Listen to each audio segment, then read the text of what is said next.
अस्सलाम वालेकुम, मैं हूं आबिद अंदलीब। नाजरीन, सुप्रीम कोर्ट से 9 सफ़ात के ऊपर मुश्तमिल तहरीरी हुक्मनामा जारी हो गया है। इस हुक्मनामे में एक ही चीज़ है, उसके ऊपर ही बात करेंगे। वो ये है कि वफाकी हुकूमत को लित्तर मारे आज सुप्रीम कोर्ट ने, और उनके हाथ पाँव बांध कर टोटल 72 घंटे की उनको डेडलाइन दी है। और ऐसी वारदात डाली आज सुप्रीम कोर्ट ने, ऐसी ज़बरदस्त किस्म की इनके साथ हुई है जिसकी कोई एग्जाम्पल ही नहीं मिलती। अब बहुत इंटरेस्टिंग क्या है, सबसे पहले तो ये मैं आपको बताऊं कि आज इनके मुंह पे जो तमाचा पड़ा है वो इस तरह से पड़ा है कि जो मुतलका हुकाम आज रिकॉर्ड लेकर सुप्रीम कोर्ट के अंदर गए हुए थे, उस रिकॉर्ड को देखा है, उस रिकॉर्ड को रिटन ऑर्डर का हिस्सा बनाया है, और उसके मुताबिक 1 खरब से जायद रकम मौजूद है मुख्तलिफ अकाउंट्स के अंदर। और मजे की बात यह है कि वो रकम किसी खास काम के लिए मुख्तस भी नहीं है।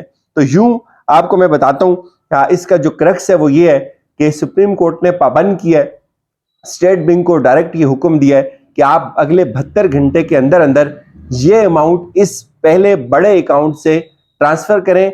और फिर इलेक्शन कमीशन को ये कहा कि आप 18 तारीख तक अगले 72 घंटे में हमें आकर वो रिपोर्ट दें कि आपने ये रकम हासिल कर ली है। और इसके साथ जो इंटरेस्टिंग चीज है वो ये हुई है कि आज जो कुछ हुआ सुप्रीम कोर्ट के अंदर, मैं आपको बताऊं कि जब चीफ जस्टिस ने ये रिकॉर्ड देखा, ये डेटा देखा, तो उनको बड़ा ताज्जुब हुआ, बड़ा शॉक्ड हुए वो कि ये कैसे हो गया कि ये तो कहते थे हमारे पास पैसा नहीं है, ये तो कहते थे कि हमारी कोई हालत ही नहीं है। तो जब गवर्नर स्टेट बैंक ने अकाउंट्स का रिकॉर्ड सामने रखा तो बहुत गुस्सा भी आया उनको कि एक तरफ असम्बली में आप करारदादें मंजूर करवा रहे हैं, एक तरफ आप मुस्तरद कर रहे हैं सुप्रीम कोर्ट के फैसले को, आप मुस्तरद कर रहे हैं बेंच को, और आप जवाब ये बना रहे हैं कि आपके पास पैसा नहीं है, अमाउंट नहीं है। और दूसरी तरफ जब रिकॉर्ड मंगवाया गया तो उसमें 1 खरब से जायद रकम मौजूद है, और उस रकम का बेशतर हिस्सा ऐसा है जो किसी भी काम के लिए मुख्तस नहीं किया गया, जिसको किसी काम के लिए नहीं रखा गया।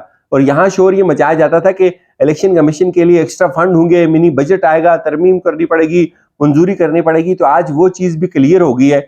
एक तो ये चीज भी क्लियर हुई कि जो पहले इलेक्शन कमीशन को अमाउंट आई हुई है, इलेक्शन कमीशन ने उस रिकॉर्ड को भी छुपाया, और उसके साथ साथ ये चीज भी क्लियर हुई कि ये जो शोर मचाया जा रहा था कि सुप्रीम कोर्ट का जो ऑर्डर है उसके बाद किसी मंजूरी की जरूरत बिल्कुल भी नहीं रहती। सुप्रीम कोर्ट का जो ऑर्डर होता है वो बाइंडिंग होता है तमाम इदारों के ऊपर, और तमाम इदारों को के ऊपर ये लाजम होता है वो उसकी पाबंदी करें। तो यूं अगले 72 घंटे में सुप्रीम कोर्ट ने जो पार्लियामान था, जो इतनी इनकी जो ज्वाइंट सेशंस थे, उसमें से जो इन्होंने करारदादें निकाली, जो मुस्तरद किया, जो बिल को मुस्तरद किया, उसको बालाए ताक रख के डायरेक्ट हुक्म दिया है। और आर्टिकल 84 का भी मैं आपको बताता हूं, लेकिन ये बहुत इंटरेस्टिंग है जो उन्होंने यहीं से बात शुरू की। वो ये कहते हैं, हमने 11 तारीख का जो है वो ऑर्डर दिया था कि 11 तारीख को इलेक्शन कमीशन ने हमें बताना है कि उनके पास पैसे पहुंचे या नहीं पहुंचे। लेकिन आज जो एक्टिंग है गवर्नर, उसने हमें जो रिकॉर्ड आकर दिया है उसके मुताबिक उन्होंने कोई 17 अकाउंट्स बताए। 17 अकाउंट्स में से सिर्फ 2 अकाउंट ऐसे हैं जिनमें पैसे नहीं है। बाकी जो अकाउंट नंबर 1 है उसमें सबसे ज्यादा रकम पड़ी हुई है। The acting governor explain that these amounts, वो ये कहते हैं कि जो रकम इस पहले अकाउंट के अंदर रखी हुई है, ये रकम मुझे तो अब ये गिनती भी नहीं आती, ये भी कोई खरबों में जाकर पहुंचती है। वो ये कहते हैं कि इस रकम को किसी भी काम के लिए मुख्तस नहीं किया गया, और 98% ऑफ द ये जो अमाउंट है इसका 98% जो है वो अभी तक किसी भी उसमें मुख्तस नहीं किया। फिर वो ये कहते हैं जो एक्टिंग गवर्नर था उसने ये कहा है कि ये जो रकम है उसके लिए किसी पटिशन की किसी उसकी भी जरूरत नहीं है। और उन्होंने ये यकीन दहानी करवाई है कि वो सुप्रीम कोर्ट अगर हुक्म दे दे तो वो ये रकम इसको ट्रांसफर कर सकते हैं। और मैं आपको ये भी बताऊं, समाअत के दौरान जो इन कैमरा सेशन थी उसमें एक चीज ये भी सामने आई, जब इन लोगों ने बहाने तो बहुत ज्यादा बनाए, ये सब लोग मीटिंग करके गए हुए थे, सब लोगों को पीछे से बताया गया था कि आपने ये बातें करनी है। तो एक स्टेज के ऊपर जब इन्होंने देखा कि चीफ जस्टिस इससे पीछे नहीं हटते, और उनको ये समझ आने लगी कि या तो उनकी नौकरियां चली जाएंगी, फिर जो नए बंदे आएंगे वो ट्रांसफर कर देंगे फंड। तो हुआ ये कि उन्होंने कहा जी कि अच्छा आप ऐसा करें, आप हमें कानून की बेक दे दें। सुप्रीम कोर्ट को कहा गया कि आप हमें लिख के दे दें, आपको जो रिटन ऑर्डर होगा फिर हमारे लिए बहुत आसान हो जाएगा, इसको हम खैबर पख्तूनख्वा और पंजाब के अंदर जो है वो इलेक्शंस के लिए दे सकें। और फिर उस पे उन्होंने उसको मेंशन किया रिटन ऑर्डर के अंदर। ये जो एक लिटर इनको पड़ा ना यहाँ, ये बड़ा इंटरेस्टिंग है।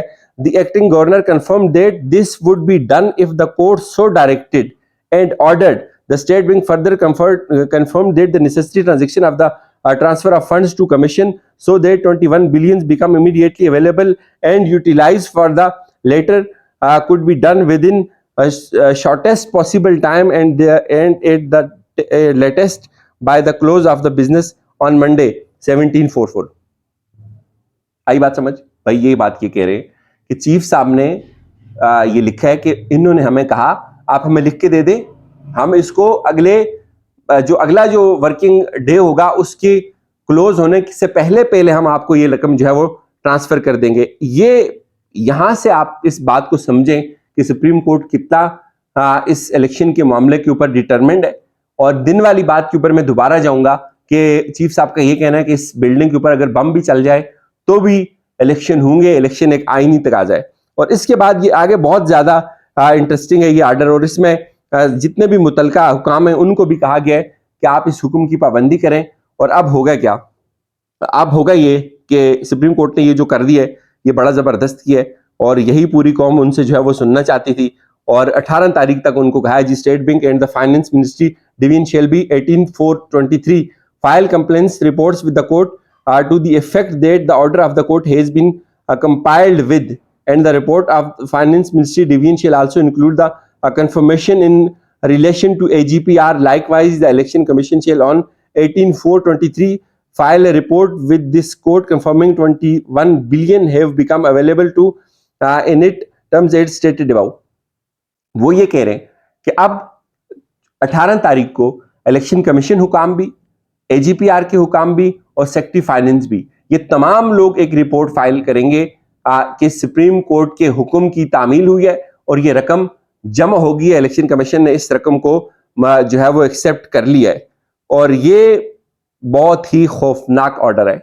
अब मैं आपको बताऊं कि इसकी जो गहराई है वो क्या है। सुप्रीम कोर्ट ने अपने आप को बरी कर दिया है। सुप्रीम कोर्ट ने वफाकी हुकूमत को इररिलेवेंट कर दिया है। सुप्रीम कोर्ट ने वफाकी हुकूमत की जो फुर्तियां थी, जो चालाकियां थी, वो उनके मुंह के ऊपर मारी हैं कि भाई आप जितना मर्जी कर रहे हैं, जितनी मर्जी आप फुर्तियां दिखा लें, 90 रोज के अंदर इलेक्शंस होने तो 90 रोज के अंदर ही इलेक्शंस होंगे। आपने पैसा नहीं दिया, सुप्रीम कोर्ट के पास इख्तियार था, उसने अपना इख्तियार इस्तेमाल कर लिया।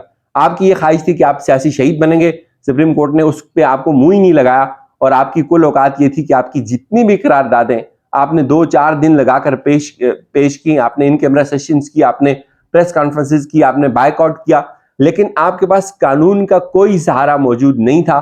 तो यूं आज सुप्रीम कोर्ट ने आपके हाथ पांव बांध के आपको बंद गली के अंदर धकेल दिया, और पाकिस्तान के अंदर इलेक्शंस होने जा रहे हैं।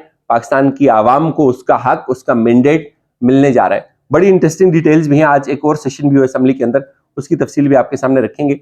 मुझे इजाजत दीजिए, अपना फीडबैक जरूर दीजिएगा। खुदा हाफिज।